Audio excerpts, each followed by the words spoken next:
The Toronto Maple Leafs have made a massive signing, officially signing Chris Tanev to a pretty hefty deal. This is the first splash in what's going to be a very hectic day, but Chris Tanev is a Toronto Maple Leaf for the foreseeable future and most likely for the rest of his career. So I'm going to break down the exact contract because there is some details in there that are a bit interesting. But before we do, make sure to hit that subscribe button if you're a part of the percentage who aren't subscribed, because Darius, it is a big day today. Free agency starts in about an hour. Tons of things are going to go down, but they signed Chris Tanev and the trade ultimately paid off as they got his rights to sign him before free agency opens. No other team got a chance, and they have officially signed Chris Tanev. He is going to be the blue liner of the future, even though he's 34 years old, for the Toronto Maple Leafs, at least for the next few years. And yeah, what a start to the day. We kind of suspected that this was going to happen, and as the clock was inching closer and closer to free agency opening, we were both getting a little bit nervous that maybe he wasn't going to sign and that the trade was going to be all for nothing. But Darius, it is official.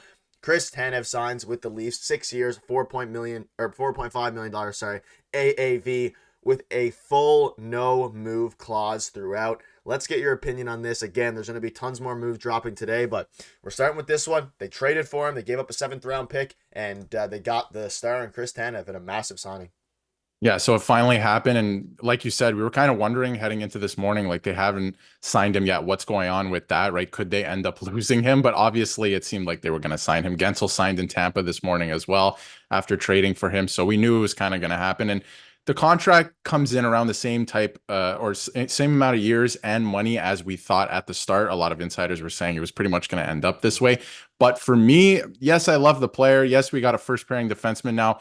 The contract structure is very odd, and I'm not entirely sure what Brad Treliving's doing with that. And obviously, we're going to get into it and how good he is defensively and how it works for the Leafs. But the structure is very odd. No movement clause. I wonder if they just think that eventually, after maybe 4 years, the wheels might fall off, and then he can go to LTIR or Robot Island, whatever you want to call it.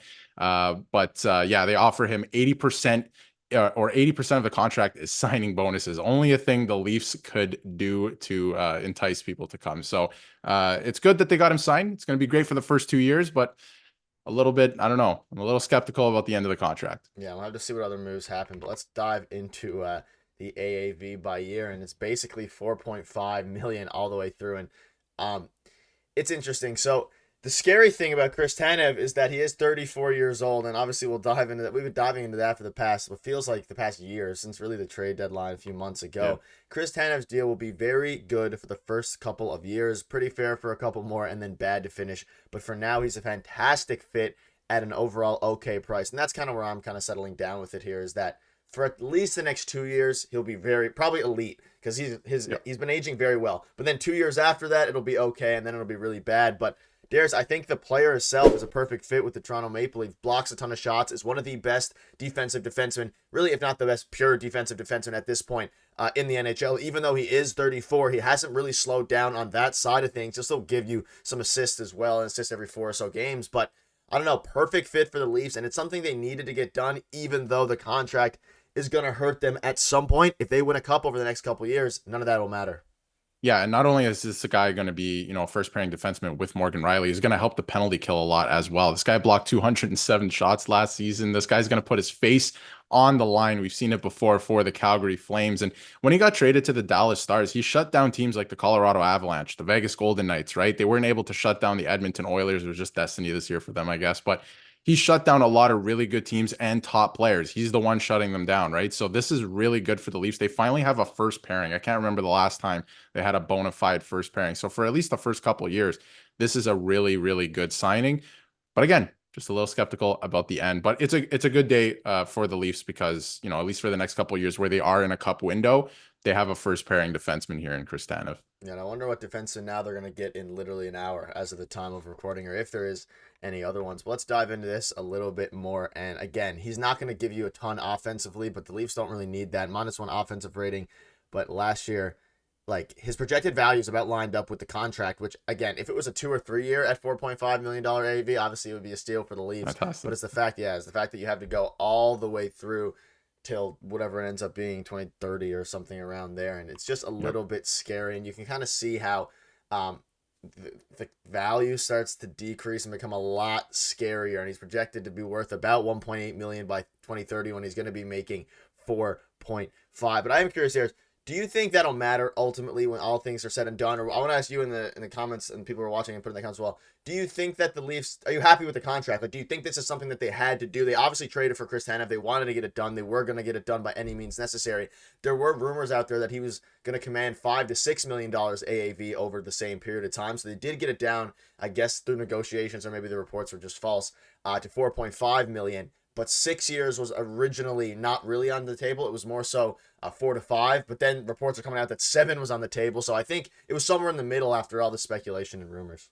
I mean, logically speaking, I think the Leafs had to do a contract structure like this to be able to secure this player, right? He probably would have went somewhere else with less tax implications or anything like that, right? Maybe he ends up in Dallas still, he resigns in Dallas. So I think the Leafs had to do something like this to secure this player. And for the first couple of years, it's going to be great. But Chris Tanev, for example, plays a much different game than Mark Giordano, who played, is playing into his 40s at this point. So I'm not saying the wheels are going to fall off or hoping he gets injured. I'm not saying any of that, right? But I could see a scenario where after the first 4 years, he's done playing, right? Either, retires or LTIR, something like that. I could see a scenario where the Leafs might even be banking on that, right? He plays a very different style, very physical style. So we'll have to see how that plays out. But the fact that there's a no movement clause involved too, very weird because, maybe, if he doesn't get injured at the tail end of the contract, maybe then you can just move him, right? You can trade him if you want, but it doesn't seem like that'll be the case. So a little bit interesting in that way, but I think that they had to do the contract this way to make it work. Yeah, and they basically can't attach a pick to get rid of him if for whatever reason they need to dump salary unless he waives his no movement clause. But according to this, and you can kind of see it for the first a couple of years until 2026, he's gonna be almost a steal for the first two, but then it's about where he should be. But then after that, it tails off really far. But it's like that with a lot of contracts. We saw that with the Tavares contract, not as bad, but the Leafs need to make a big move and hopefully more moves so that way they can actually compete for a Stanley Cup, because this contract only makes sense if they are going all in to win over the next 2 to 3-ish years. And you look at his card here, like still a very, very good player, 99th percentile defensively, like elite defenseman. And he's 34 years old, which is the biggest scary part. But Darius, I think at the end of the day, I'm very happy with this. They got it done. This is a guy that we had kind of circled since the offseason started. We just didn't really think that it was going to be done in this manner. We thought it was maybe going to be a deadline type acquisition like they tried to do last year. But they had their eyes on him for a couple of years now, especially last season at the trade deadline before the Stars scooped him up. And I couldn't ask for a better fit player-wise. Obviously, whether this will impact them negatively in the future, probably. But for right now, we got to be happy that they got their defenseman locked up. And I like this contract a lot more than Timothy Liljegren one. Yeah, that is for sure. I can agree with that one. Yeah. But they finally get, their first pairing defenseman. He's going to help on the penalty kill, which was a topic of conversation all throughout the regular season and playoffs. It's a good fit, especially for the first 2 years, 3 years, like you said. And the Leafs recognize they're in a cup window. They have to win right now, right? It's in the next 3 years, you have to win. You absolutely have to win. And they knew that they had to shore up their defense. So this is a great first step. And, unfortunately, sometimes I guess logically to get this done, you have to look at things like, okay, we'll deal with it later, right? And that's exactly what they're going to have to do. Still a little puzzling to wrap my mind around at this moment, but I think they just had to do it that way to get it done to ensure that they got this player right now and give the Leafs the best chance to win right now. Yeah, let us know what your thoughts are on this, and we will be going live right when free agency starts, so make sure to stay tuned for that as well. And hopefully we have a lot more to talk about today. We'll see you soon.